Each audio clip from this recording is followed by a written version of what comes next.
So yeah, I'm just going to do a quick 5 to 10 minute talk. Like I said, the full ebook is available on our website.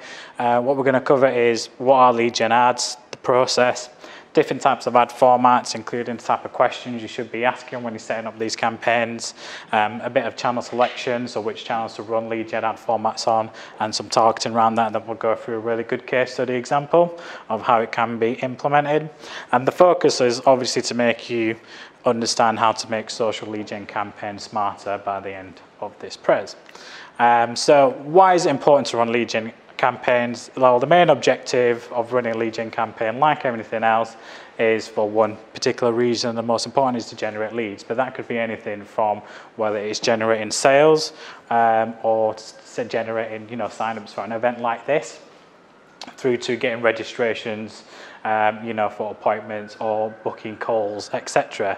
But the whole point is to get your qualifying lead to essentially buy in advance. So the reason lead gen campaigns are important, because instead of picking up the phone and doing telesales and saying, would you be interested in talking about this, what you do is you promote your key USP of what it is you offer, and you actually get them to contact you with their details saying, I'm interested in learning more. So it's almost like a pre-qualified lead. So what is a lead generation? So lead generation is a process. It's all about attracting and converting strangers, businesses and prospects, someone who's indicated an interest into your company. A lead is that person who wants that product or service by filling out some details in some way, shape or form. Why do you need a lead gen campaign? So if you're not running it, why should you consider implementing one? Well, the key thing is it's all about initiating relationships by showing an organic interest in your business. So the transformation from a user to a customer is more natural. So if someone can fill in a form and give their details and answer a few bespoke questions, they've already explained to you before you've had that initial contact their general interest and the problems that occur in their businesses that they think that you can help solve.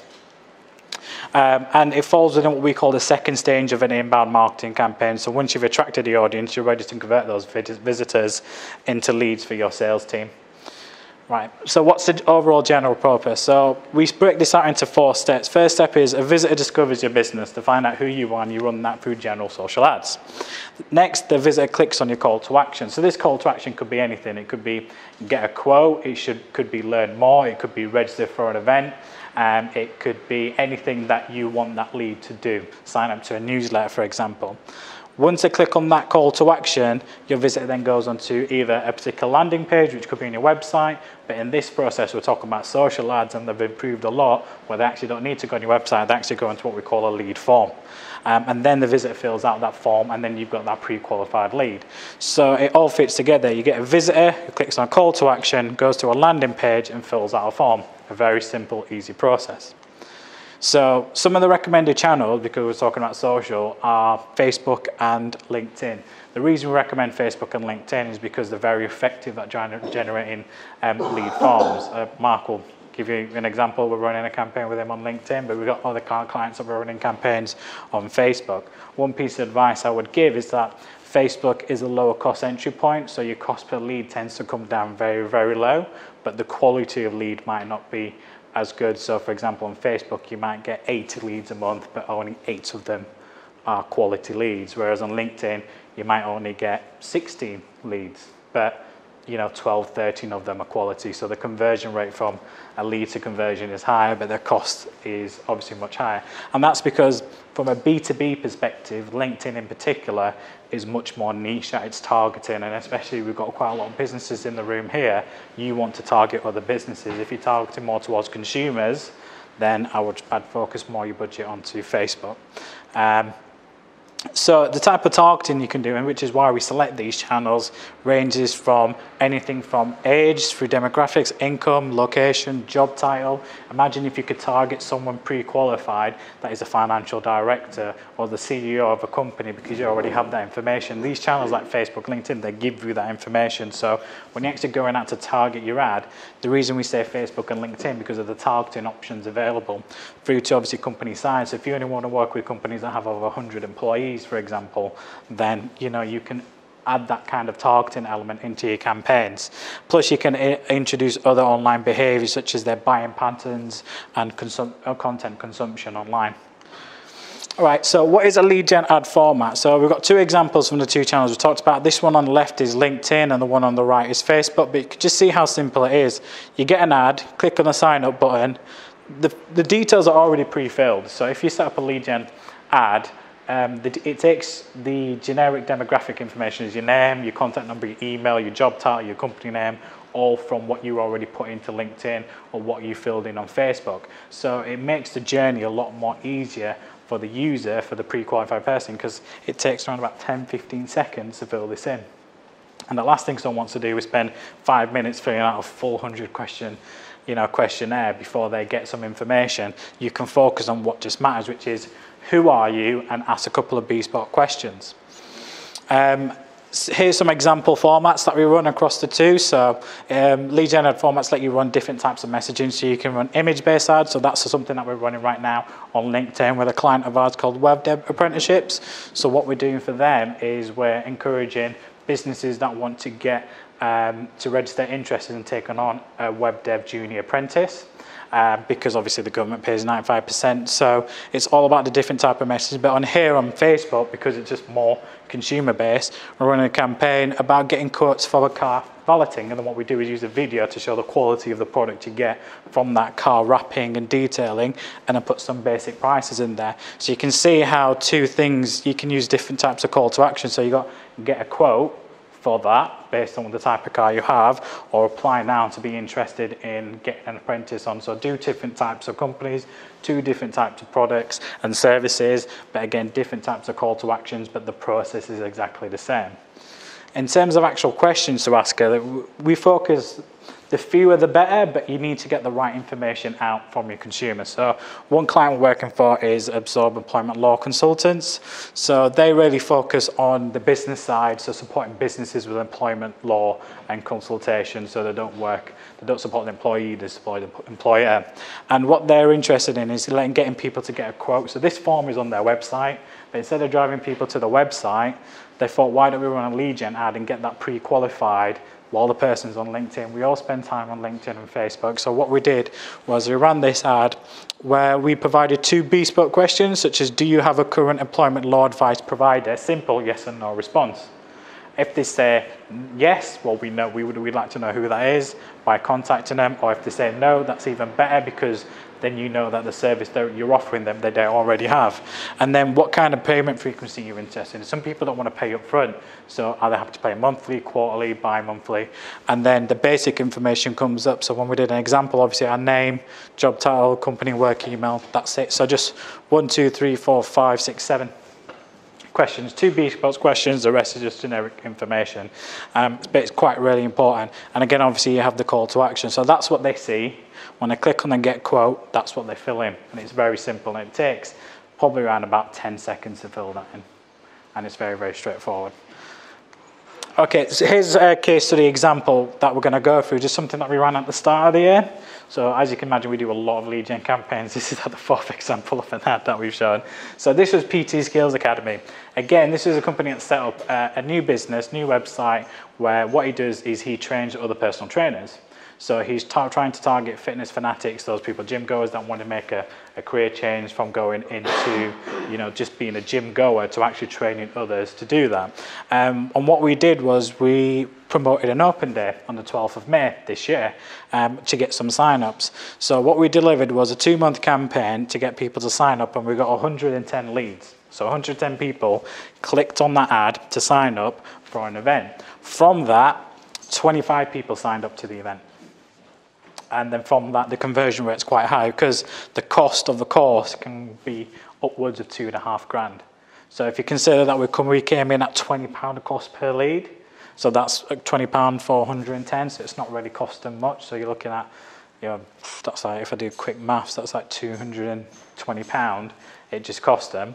Obviously our fees were our fees, but still, they got 25 signups from that. But then if you look at 25 signups, they would not have got that by running that lead gen campaign. And even if, let's say, we expect a 20 to 40% conversion rate, I think conversion rate is 22% overall, then which was around about 10 people signed up. So he probably made around about 25 grand to 20 to 25 grand from that campaign. So the ROI is there if you do it effectively and you manage it. But bear in mind that it's more than just running an ad and taking a form. It's how quick and reactive you are. Mark is actually one of our clients. We just started campaigning. He has this philosophy which is 10 before 10, where you contact 10 people before 10 o'clock.